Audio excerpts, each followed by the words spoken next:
皇上是担心金人会发兵？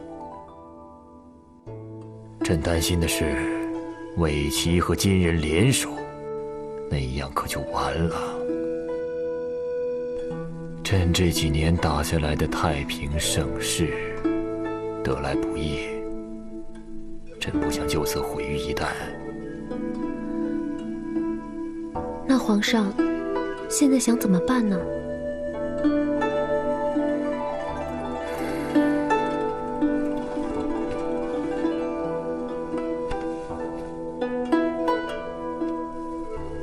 爱妃啊，你跟朕过了不少苦日子，朕绝不会再让你受苦了。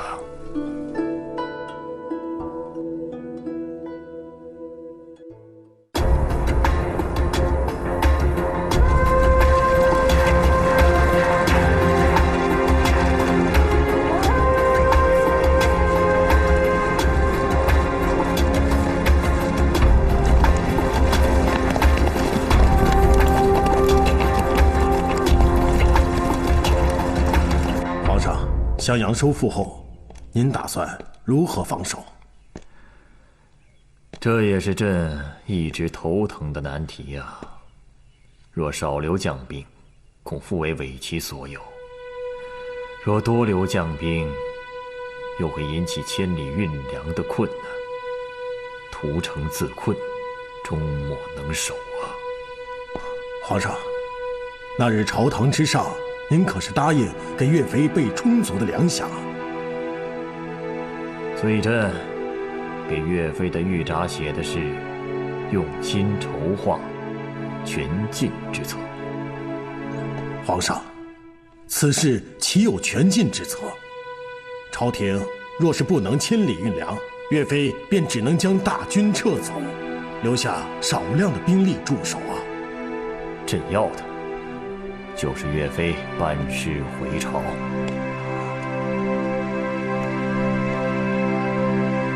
皇上，六郡为伪齐与流寇所居，我进他退，我走他至。皇上若将岳家军匆匆撤走，刘裕势必要卷土重来，留下一些当地的百姓手无寸铁，突然成了刀下的牺牲啊！望皇上三思啊！朕这是顾大局的万全之策。岳飞刚刚打下襄阳六郡，此时正是士气高涨之机。我们已经很久没有打过这么一场大的胜仗了。皇上，前方军报。读与朕听。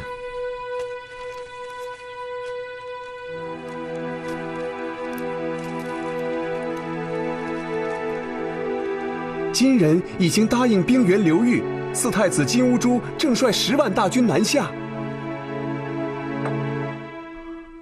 若这次再与金人开战，可如何是好？如若再战，恐怕还是胜负难定啊！胜负难定。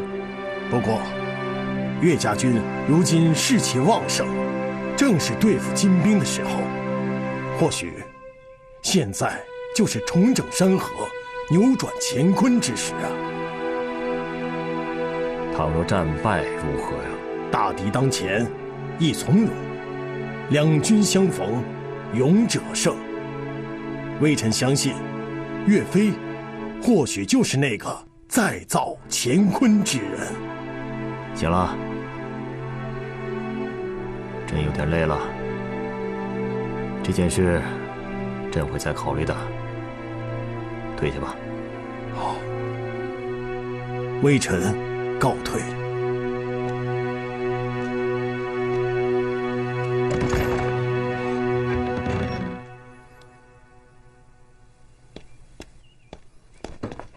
臣秦桧叩见皇上。平身吧。谢皇上。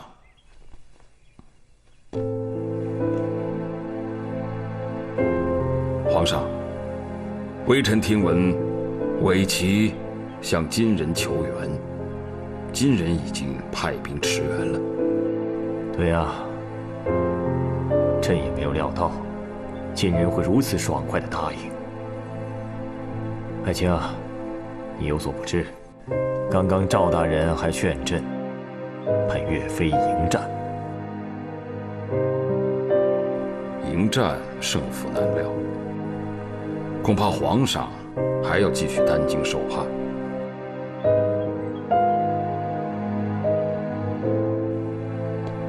皇上，微臣倒是有一计，可令皇上安枕无忧。哦，秦爱卿，你有何应对之策？襄阳一役根本与金人无关，可他们非要插手，这分明是要劳渔翁之利。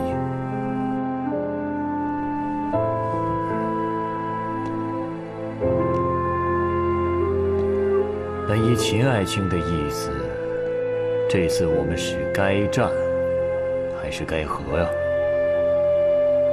当战则战，当和则和，剿抚兼用，化敌为友。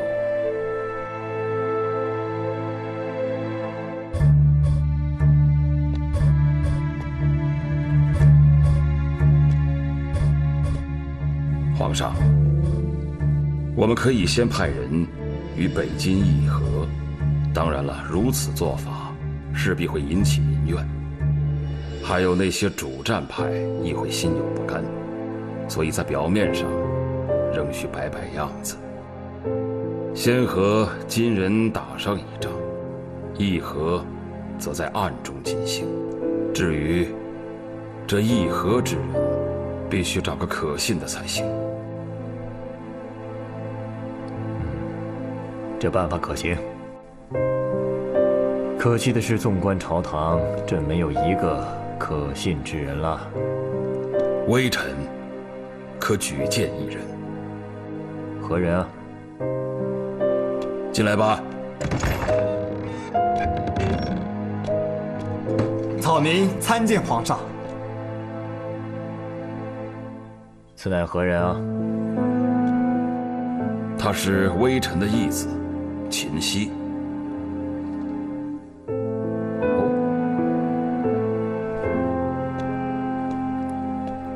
原来你是秦大人的义子，平身吧。啊，谢皇上。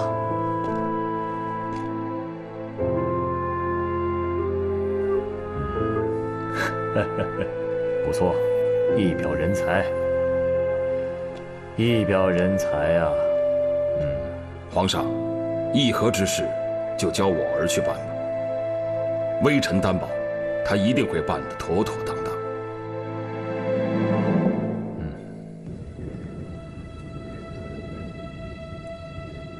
希儿，爹，皇上如今可是惊弓之鸟，谈金色变。只要你能够不辱使命，成功议和，你将功不可没啊！孩儿知道，孩儿一定不负重托。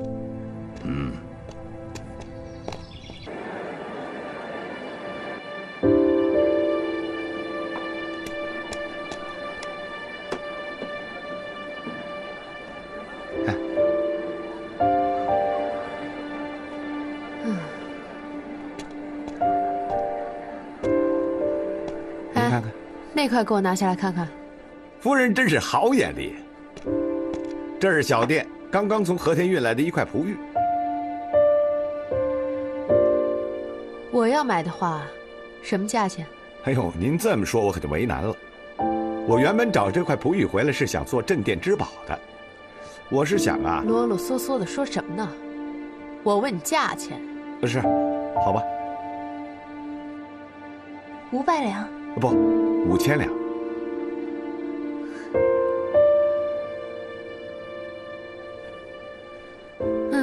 就是它了。好，夫人慢走。乡亲们，哎，听说了吗？啊，5000两，整整5000两，用来买一块石头。哎呦，哎，你们说这宰相大人的钱，真是来的也太容易了。可是这些钱是都是从咱老百姓身上花下来的血汗钱。对呀，这个都是从我们老百姓身上花下来的血汗钱呐，这太不像话了。秦大人几次出使金营，都是平平安安、荣华富贵的回来。你说他是去谈判，还是去通敌的？是啊，我还听说宰相大人又想去议和了。议和？哎呀，百姓饥寒，他求财通敌。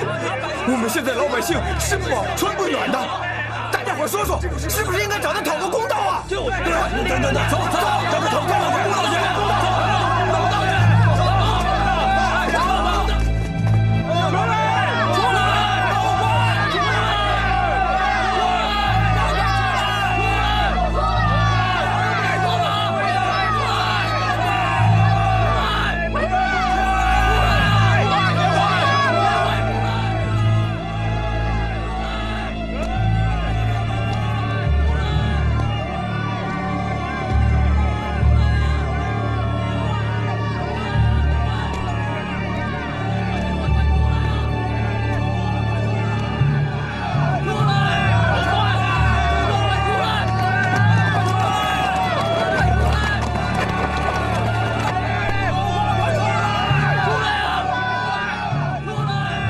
掉头走后门，走后门。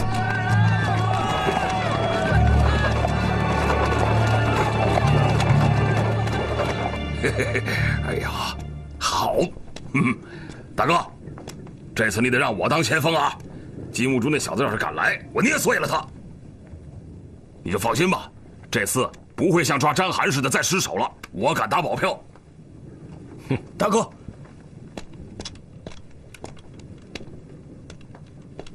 大哥，得到最新情况，金兀术率军10万，已经逼近襄阳。嘿，这金兀术腿够长，脚够快啊！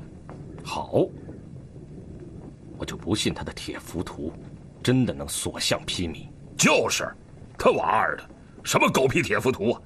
这次分明是我们跟伪齐的战役，老子打儿子，天经地义。他干爹瞎起什么哄啊？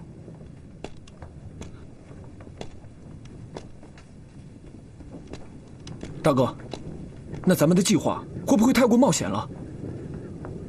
兵不在多而在精，将不在勇而在谋。即使他今人有10万大军，我们也可以险中求胜。报！赵相国密函。去吧。赵相国密函。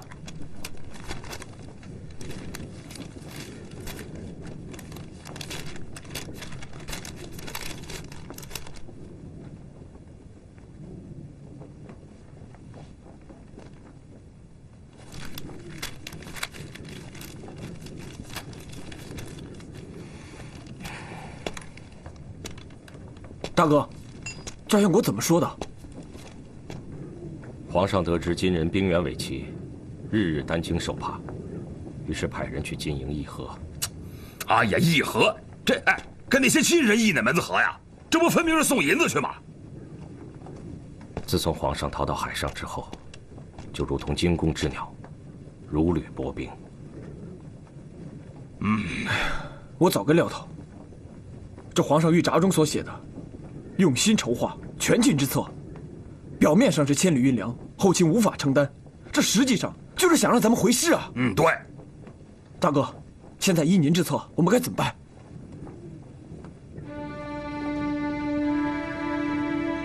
我们依计而行。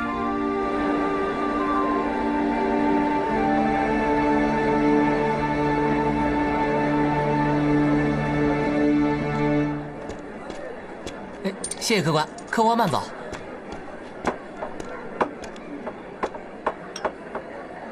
小二，招呼着。两位客官，里边请，里边请。我说，这肚皮饿得紧，多弄点好吃的啊。两位想吃点什么？来上1斤猪头肉，10个猪蹄子，再来上2斤猪耳朵，烫壶好酒，快点。好嘞，马上就来。牛哥，你这次可是衣锦还乡了。哎呀，这次攻打6军，真是好不痛快啊！是啊。我听说呀，皇上特别高兴，还说要给咱岳家军加官进爵。到时候咱们兄弟几个跟着岳将军，那就飞黄腾达了。可是，哎，来。哎呀，岳将军这回啊也变得聪明了。金人来了，哎，咱就跑啊，打不起还躲不起嘛，是吧？嘿嘿。总之啊，见好就收，实为上策也。是啊，来干！哎呀，这酒还行啊，再喝点。来。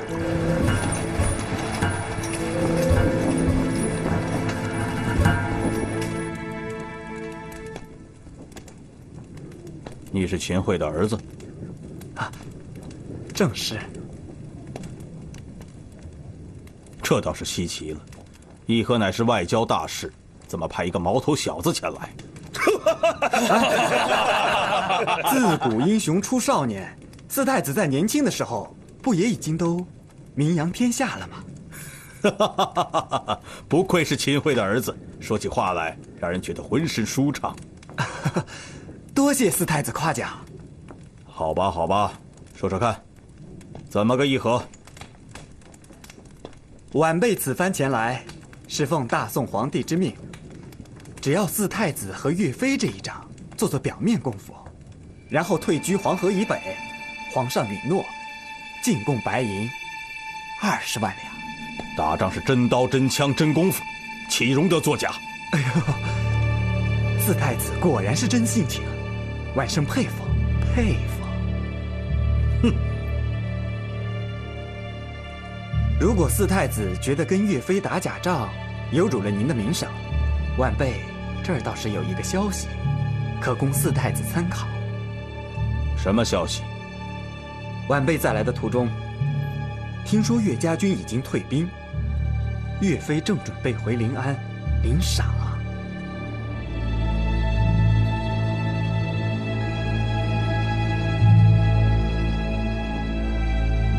岳飞停战休兵，这可不像他一贯的作风啊！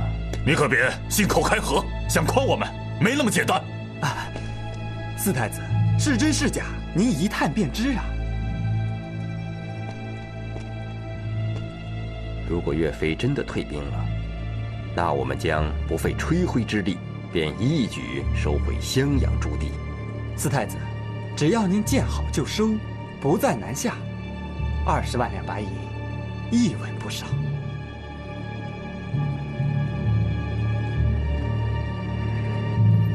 派人去打探清楚。是。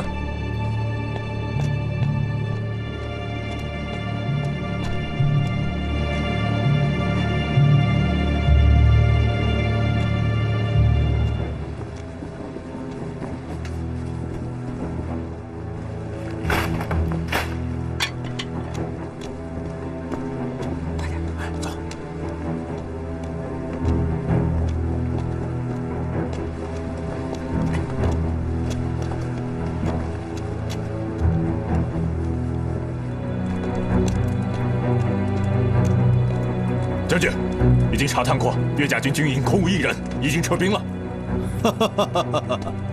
看来岳飞也是个贪图功赏之辈。传令下去，即刻整军出发。是。四太子，那议和之事如何进行啊？等取了襄阳，咱们再坐下来慢慢谈。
请坐。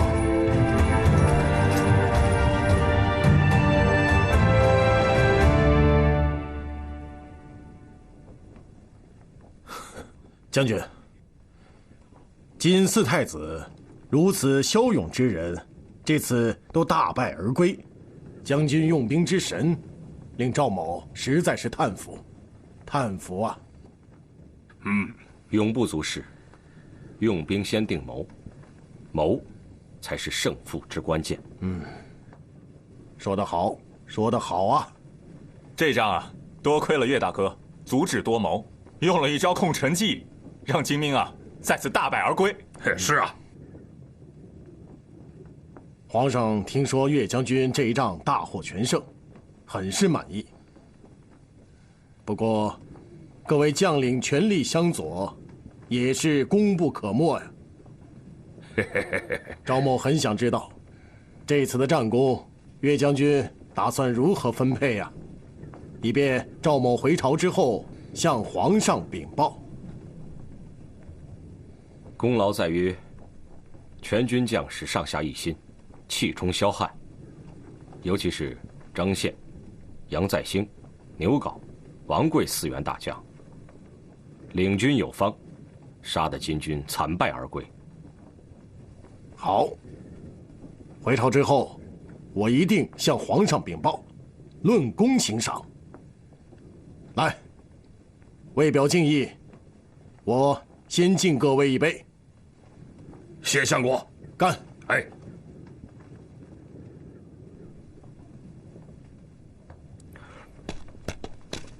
赵大人，岳大哥知道赵大人要来，特地命将士们为赵大人准备了烤全羊。哦。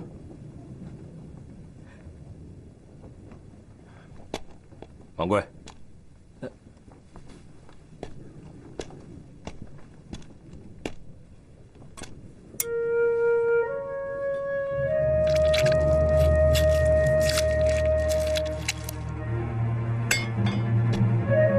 把这剩下的拿去给兄弟们吃。好。赵大人，请。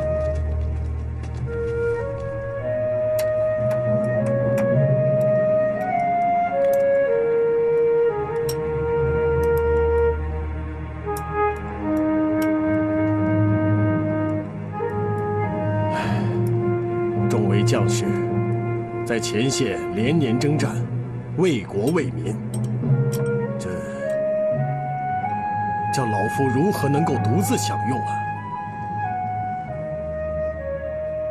今天，就让我们一起来吃吧。好好好，来，相国，我来帮着分吧。好。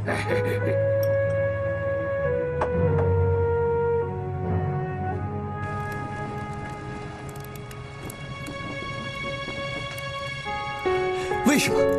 为什么？我在应州那么卖力，都压下我的战功不报。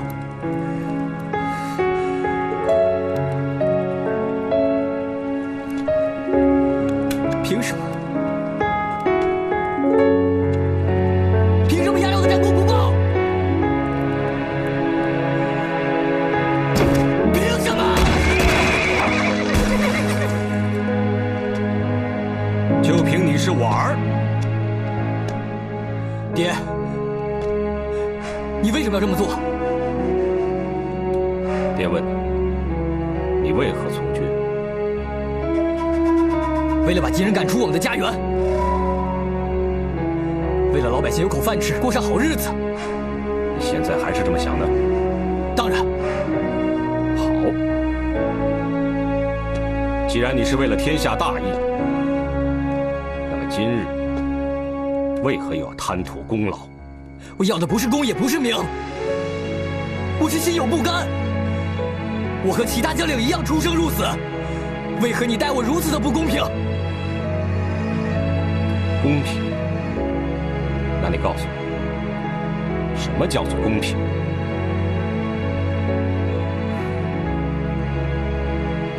他没招你，没惹你，你把他打断，公平吗？你吃的比一般老百姓好，穿的也比一般的老百姓好，公平吗？金人抢走了我们的土地，侵占了我们的家园，公平吗？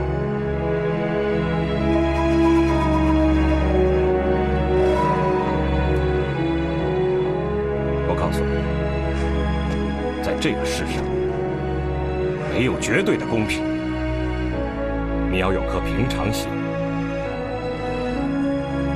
所谓公，即是大公无私的公，就是做一件事情都不能从一己私利出发。所谓平，就是要有平常心对待一切事情，包括你所谓的功劳。你一出生就已经注定了不平常，因为你是我岳飞的儿子，所以你得到的机会比别人多得多。也正是因为你是我岳飞的儿子，别人看待你要比一般人苛刻得多，所以你得付出更多，你要做得更好。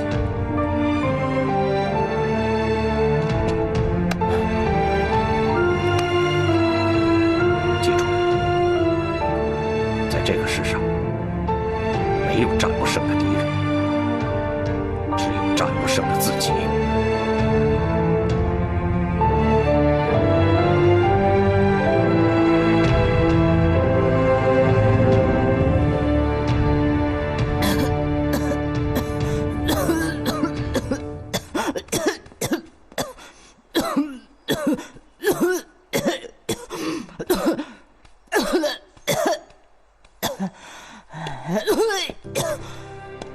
娘，药煎好了。我看这病是好不了了。娘，你别说这种不吉利的话，您身子骨硬朗的很呢，这点小病压不倒。我自己的病，我自己清楚。您看您又胡思乱想。我知道你孝顺，可是该面对的总得面对。像我这辈子有岳飞，有你，有这群孩子，该知足了。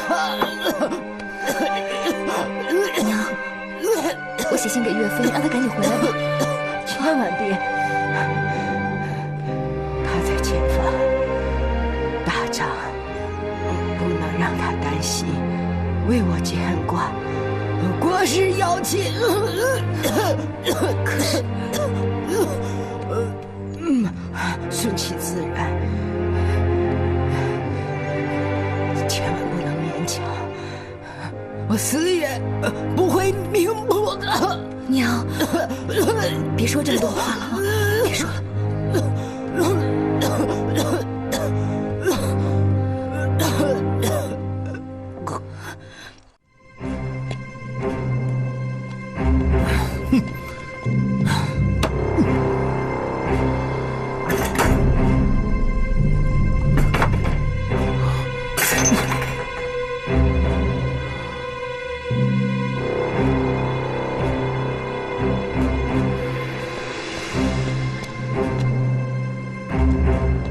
来，喝杯茶吧。娘娘，我来吧。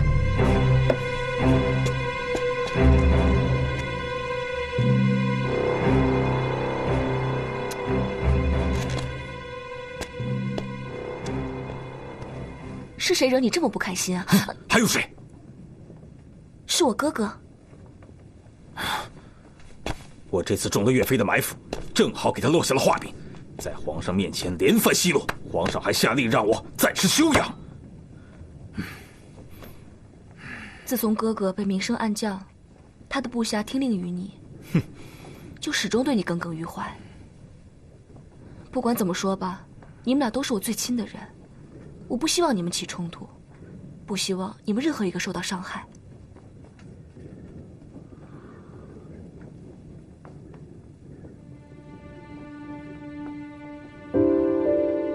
我知道，难为你了。我既然嫁给了你，我的的心当然是向着你的。只不过现在皇上一向是倾心汉化，力主和议。如果这个时候跟哥哥冲突起来，我担心对你们两个都不会有利，反倒会让他人渔翁得利。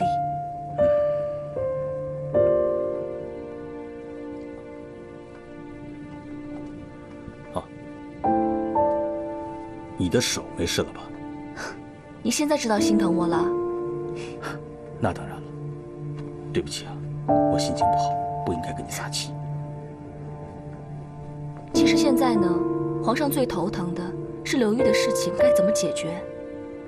如果你帮皇上解决了这个心头大患，皇上一定会对你另眼相看的。那依你之见，我该如何解决？你真当我是你的军师了？你这么冰雪聪明，一定有你的主意。其实这个刘裕呢，是先皇以汉之汉的一颗棋子，但他不是当今的皇上。现在刘裕讨兵求援，皇上也是不堪其忧。皇上出兵吧，怕兵败垂成；要是不出兵，又怕遭人口舌，说他见死不救。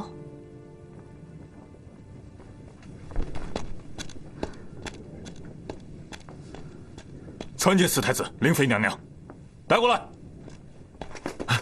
放开我！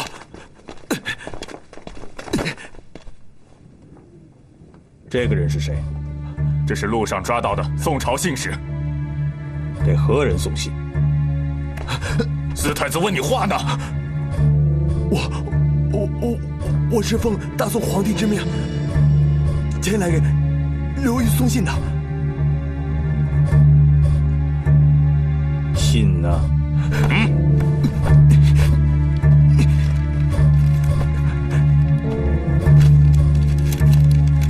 四太子，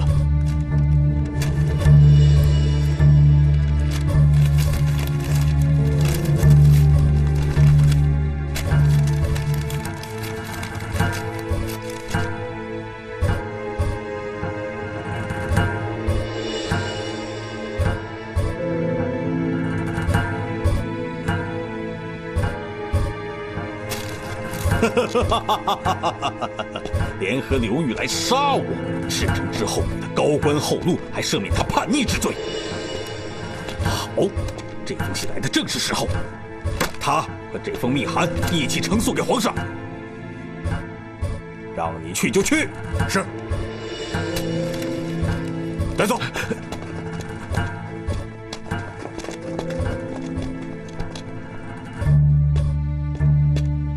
宋朝的皇帝怎么会让刘裕来杀你？这封密函会不会是假的？它就是假的。宋朝皇帝可不傻，他太清楚了，刘裕根本不可能投宋。这世上还有什么官比得上称孤道寡、三宫六院的皇上呢？只不过这封信来得正好，宋人想除刘裕，我想除刘裕，皇上更想除刘裕。你说这个时候我们是不是应该揣着明白装糊涂？看来宇文虚中教你下棋，你的进步还是挺大的。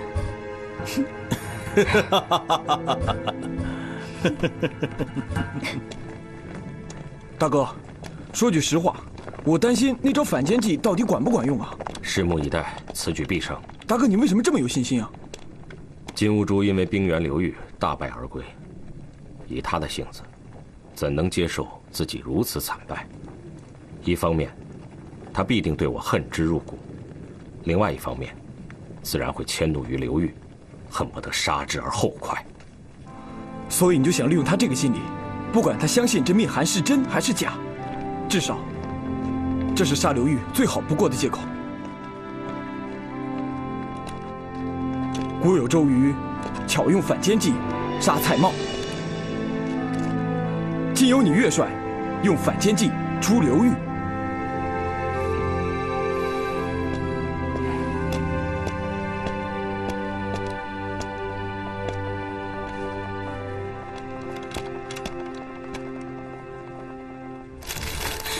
大胆刘裕，吃里扒外！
大将军果然好剑法，明日我们再比一场，到时候你可不要让着我。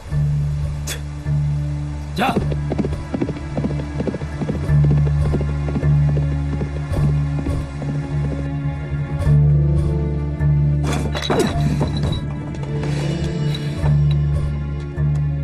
他这分明是在向我挑衅。皇上，如今太宗刚刚驾崩，江南又战乱不断，朝内尚有一些别有用心的小人在虎视眈眈。此时此刻，我们要做的就是坐稳人心。可是你今天也看到了，他当着所有人的面，竟然抢射我的猎物。他什么时候才能把我这个皇上放在眼里？如今尚有部分兵权在詹罕手中把控，我们现在不能与他正面交锋。我越忍，他越嚣张，他迟早要杀了我。那皇上有什么打算？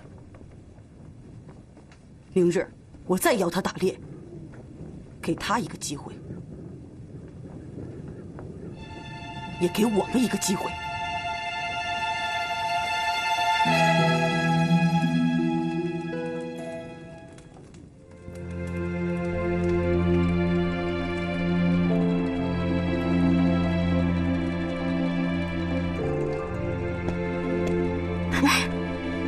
你在做什么？你看好不好看？好不好看？不是给你做的。不是我的，那是谁的？你给哪个野汉子做的帽子，还当着我的面？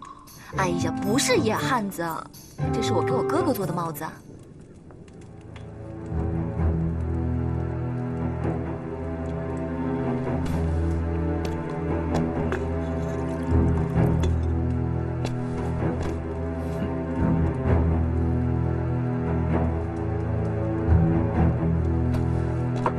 其实是这样的，哥哥前几天给了我一块兽皮，说让我给你做件褂子。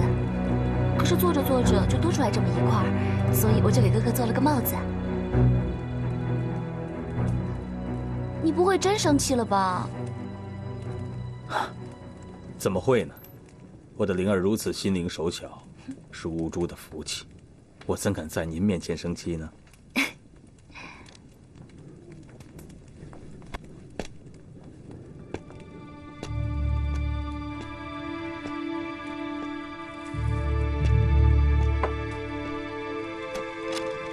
乌珠，这么晚了，明天还要打猎，你去哪儿啊？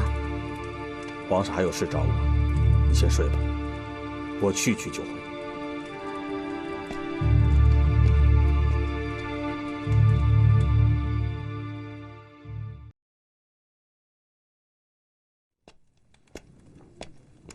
大帅，打猎的事情都安排好了？都安排好了。不过四太子回来了，师父要和他商议啊。不用了，我信不着他。乌珠这次在岳飞身上吃了大亏，损兵折将，他想要报仇，还得来求我。那现在就是动手的最好时机。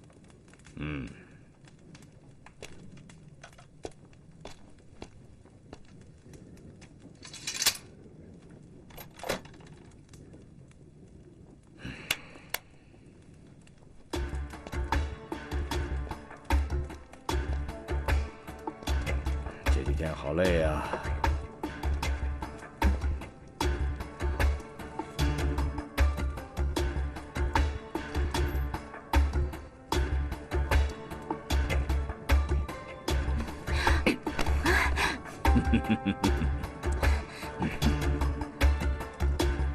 明天你要用这双手给我换上新衣服，按你们宋人的话叫什么来着？龙袍。对，就是龙袍。明天你给我穿上龙袍，你就是我的皇后。你开不开心呢？那今晚我就陪大将军睡最后一晚，明日就陪皇上睡。哎。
多手下，值得吗？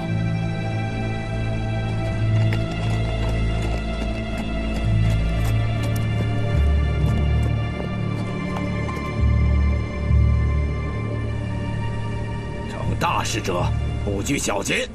今天一定要拿回属于我的东西。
你尽量！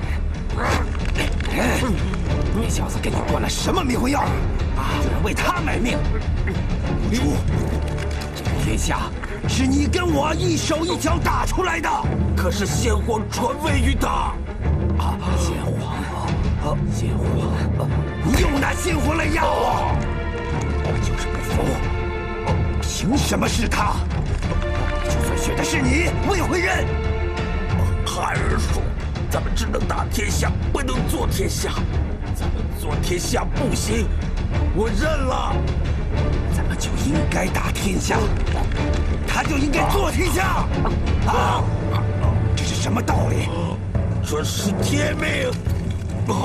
天命，我就是不服。谁要杀我，就来吧。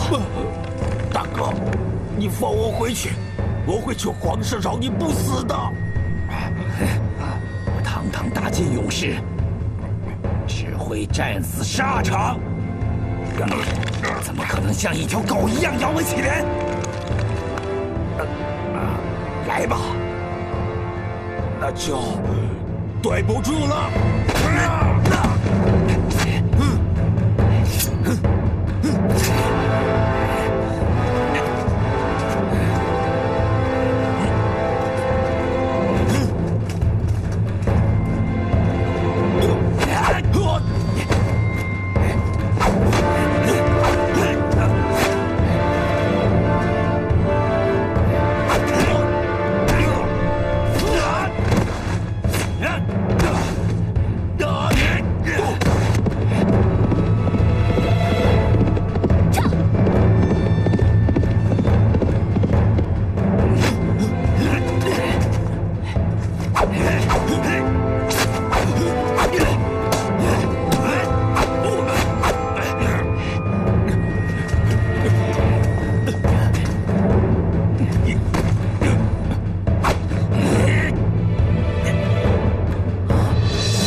谢谢你替我们求情，保住我们母子的命。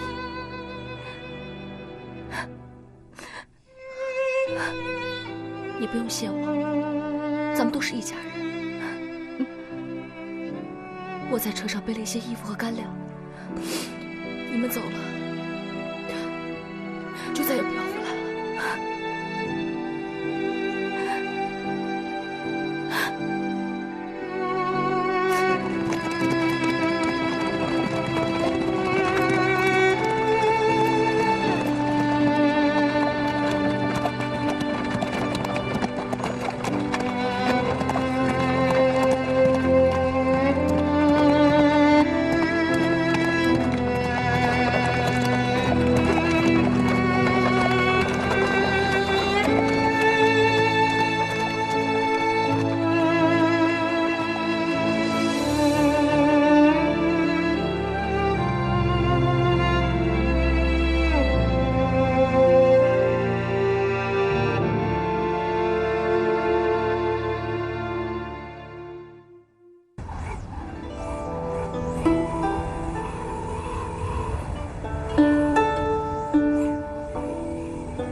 九叶红鸡一旦休，猖狂不听直臣谋。甘心万里为降虏，故国悲凉欲点秋。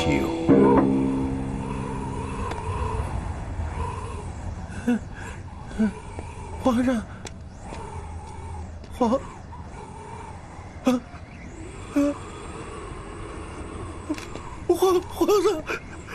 上驾崩了！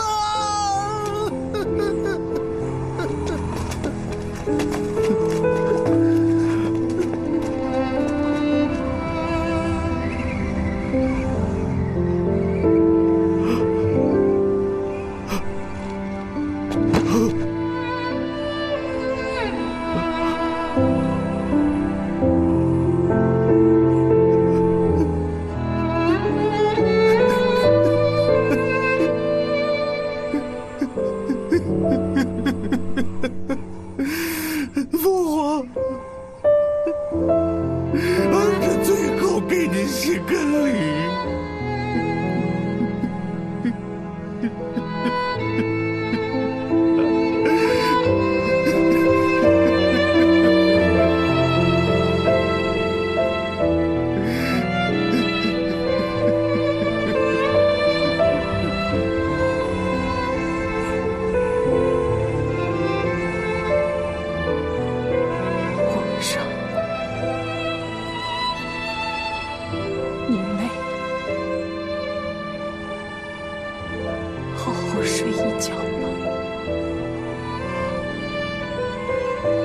这一生错为皇帝。若是身为庶人，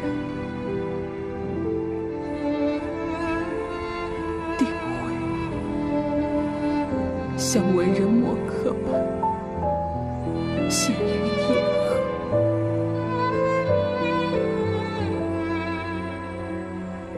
就不用背负那么多国仇家恨，一定会潇洒快乐许多。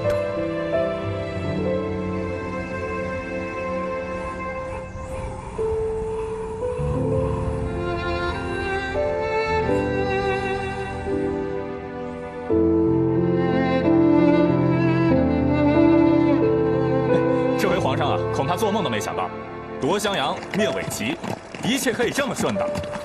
是啊，是呀，这高官厚禄是少不了了，咱哥几个总算可以风光一回了。哎，兄弟们，咱们领了赏银，你们打算怎么花呀？哎，我嘛，就算有再多的银子，也就是在我手上过一下，回去就得交给贵娘。哎，刘八，你看你，有个老婆替你管钱，你还嘟嘟囔囔的。哎，去！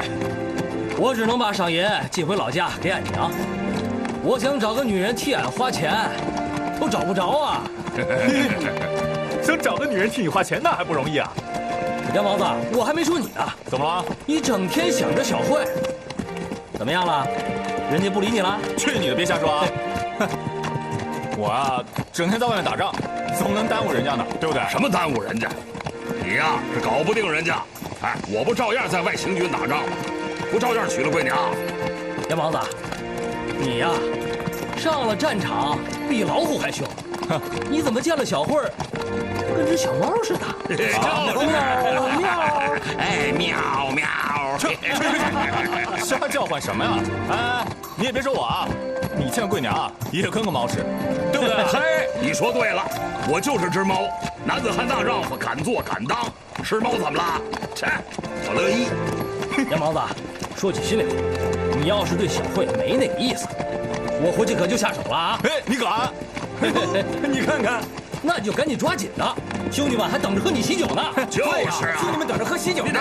放心，这喜酒啊，一定让你们喝的啊！月圆，月圆啊，想什么呢？不会是想你心上人了吧？县叔，你就别去笑话我。哟，看咱们的小银子，不好意思，脸红了。真是的。奉天承运，皇帝诏曰：升岳飞为湖北京西路宣抚使，官阶太尉，赐良田300亩，白银300两。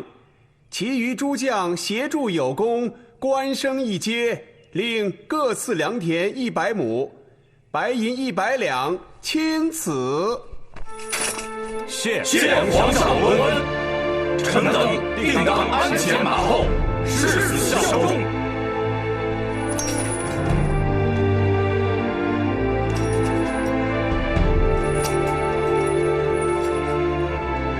好，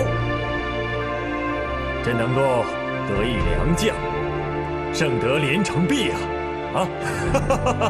皇上，君明则将贤，将贤则兵胜。皇上能如此厚待诸将，已是江山社稷之幸，黎民百姓之福啊！岳飞啊，这一仗你辛苦了，是时候荣归故里，好好的休息休息了。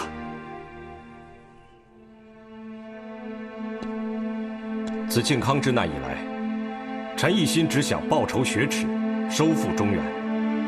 臣等将士也唯有一个信念：不负中原，不归故里。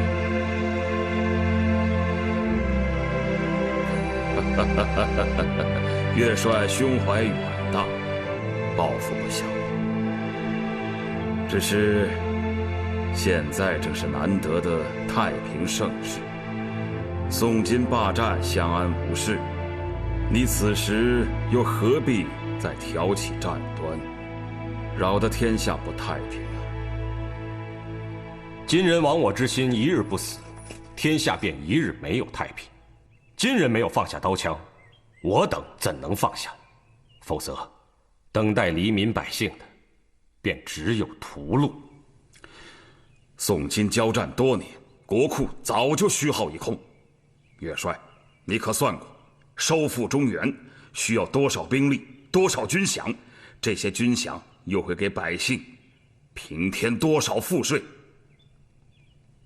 元帅，这些苦难，你说要算到谁的头上啊？眼下受点苦难，以后便可国泰民安。所谓一劳永逸，便是这个道理。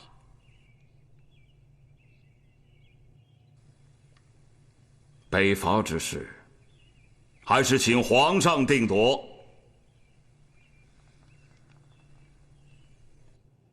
那诸位卿家有何意见啊？皇上，微臣身为一员武将，征战疆场、马革裹尸，本是理所当然的事。只是刚才秦大人所言不无道理，现在应该是见好就收的时候了。臣以为不然。岳帅连番征战，战功赫赫，加之朝中还有韩帅、张帅等诸路大军，风头正劲，眼下正是乘胜追击、收复中原的大好时机啊！岳帅与金人屡次交锋，既然提出北伐之意，必然是心中有数。倒是秦大人身在朝堂之上，如何知道打得还是打不得呀？除非什么？除非如今日街市上百姓所言，秦大人是别有用心。赵大人，捕风捉影之言，你赵大人却信之早早。我们大宋有你这样的丞相，真是朝天之福。你够了！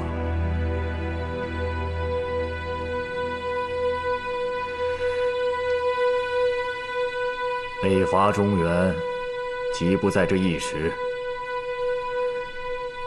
容朕再想想，从长计议。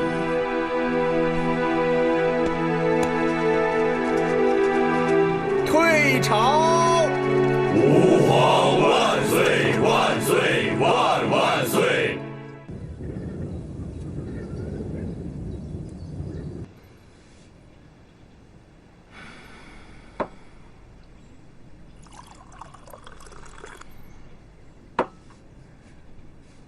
哎呀，那些死老百姓每天都堵在门口，害得我出去还得偷偷摸摸的走后门。啊，官人，你别光顾着喝，倒得说句话呀！皇上，怕是对我起疑心了。起什么疑心了？你说呢？这可怎么办？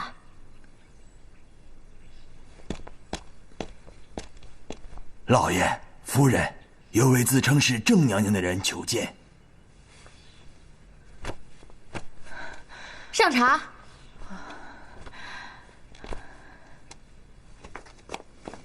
来，喝茶。娘，快！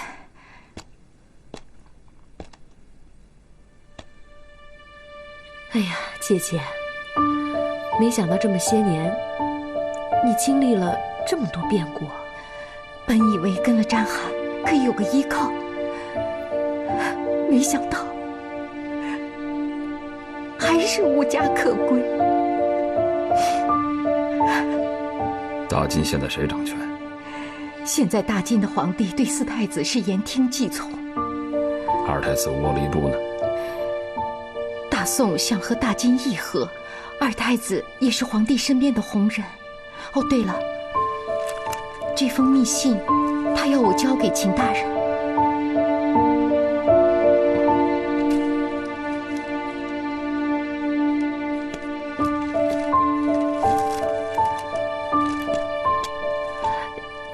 官人，你看郑娘娘这孤儿寡母的，这到底怎么办呢？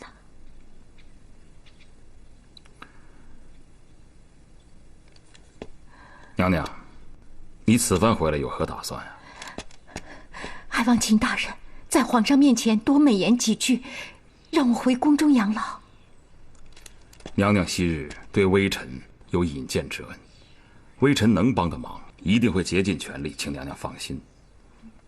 哦，对了，微臣在城西有一座宅子，比较清静，娘娘可在那里暂住几日。等皇上那儿有了消息，微臣一定会通知娘娘。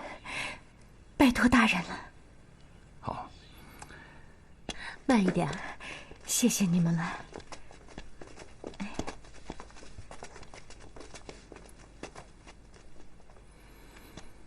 喜儿，爹，你知道该怎么做。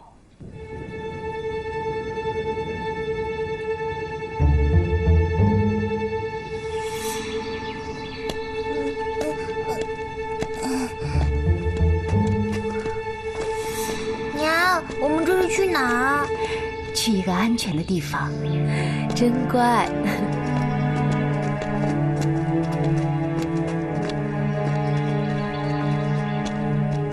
谢叔，有人出来了。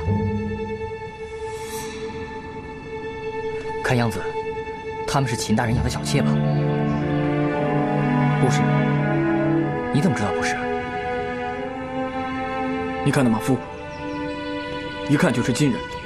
还有那匹马，不像我们这儿的，更像金人的战马。还有那马车，风尘仆仆，轮子磨成了那样。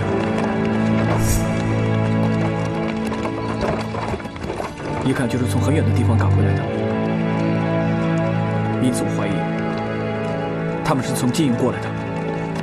哦，这么说来，秦大人真的和金人有勾结。我看此事一定有蹊跷。玉儿，你马上跟上去看看。是，小心。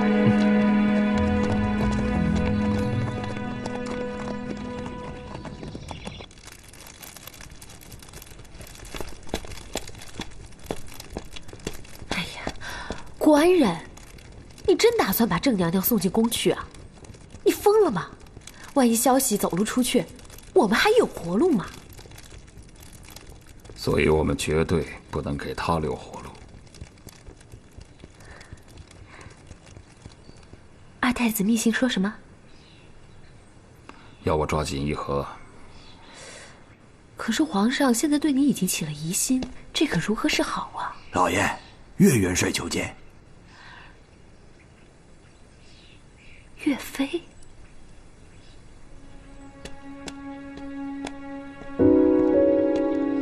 秦大人，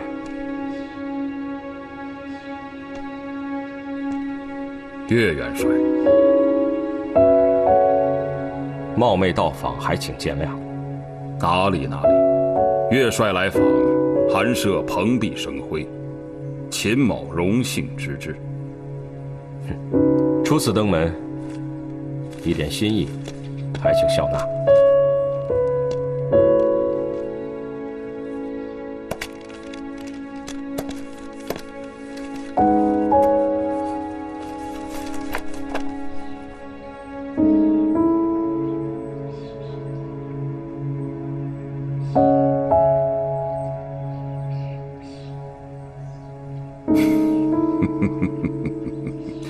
笔势纵横，飞若惊鸿，好字，好字。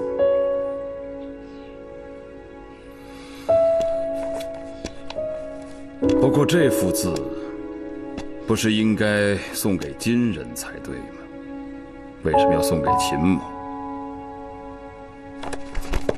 岳帅，难道你也听信外面那些无稽之谈，认定我秦某是金人的奸细吗？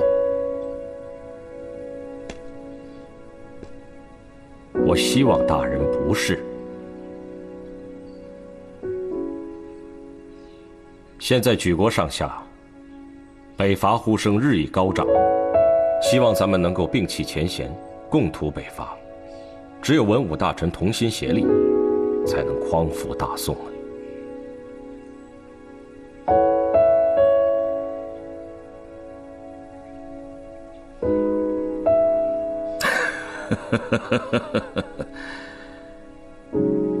岳帅，请坐。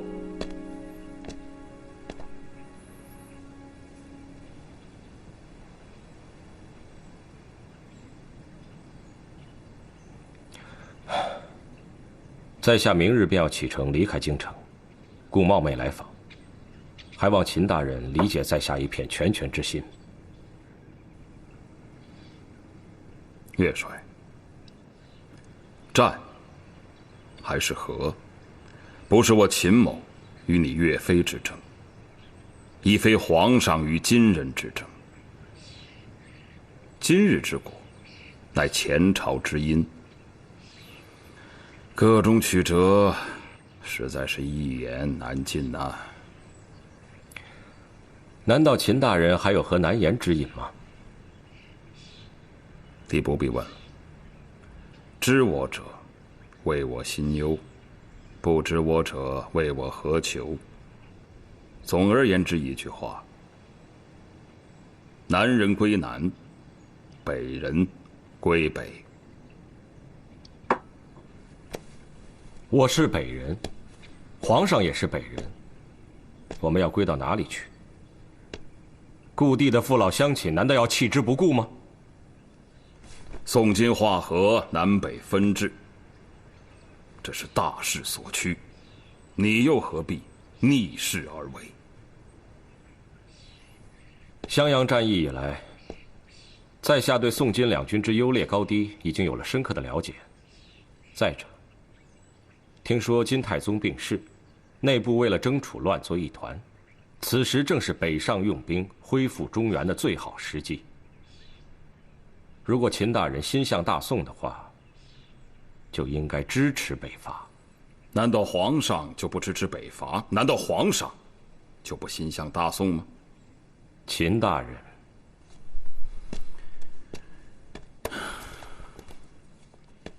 岳元帅，这份大礼，秦某不敢收，还请岳帅拿回去，挂在家中，那你就什么都有了。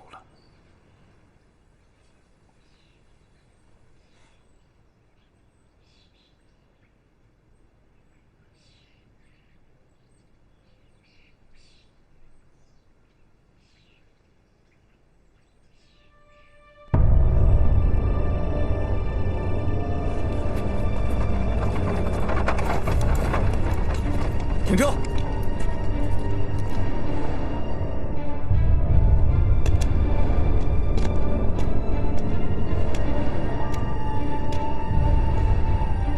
娘娘，我们到了。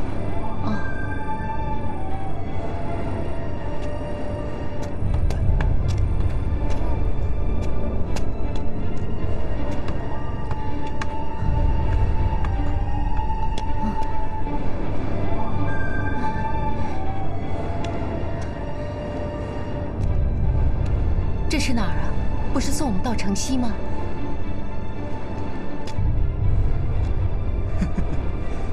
娘娘，我想您好像应该是听错了，我呀是要送你们归西。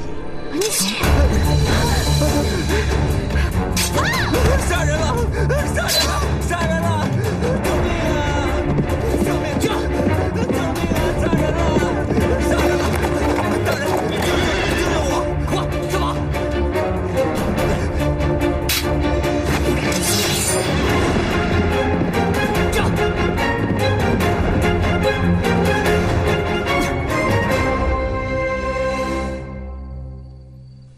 开门！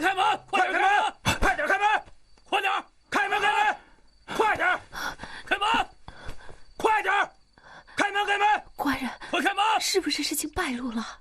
开门呀！快点开门！快点开门！怎么办？快点！开门！开门！快开门！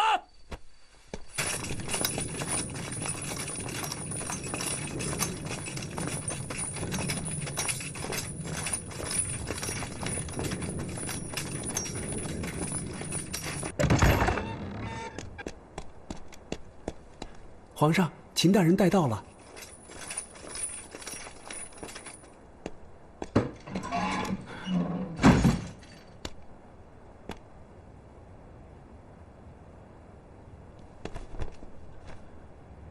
微臣秦桧叩见皇上。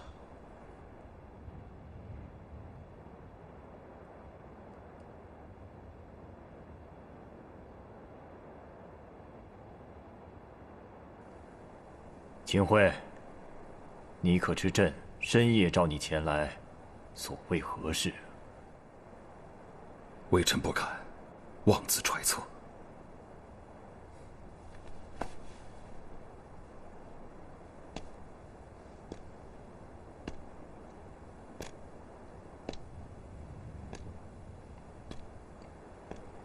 来，让朕好好看看。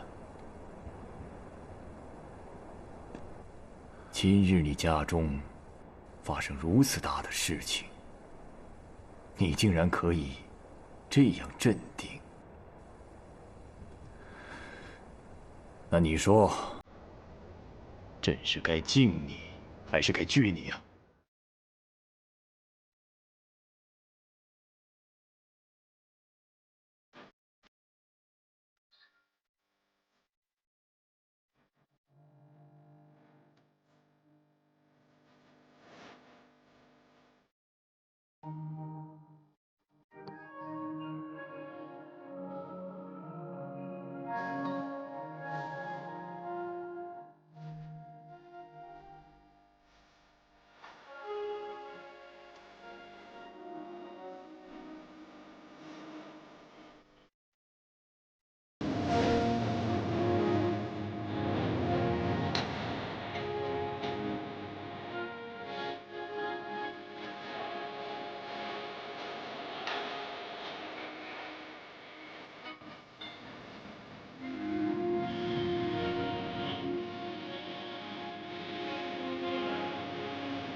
谁人间？